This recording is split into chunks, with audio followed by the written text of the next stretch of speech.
เพื่อสิทธิ์จากจิตวิญญาณของครู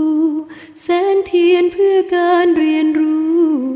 ยังสู้ยังส่องเรื่อยมาให้สิทธิ์ถึงฟังด้วยแรงหวังแรงศรัทธา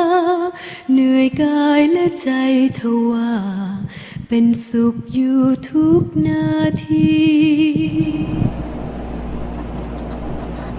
คุณครูครับ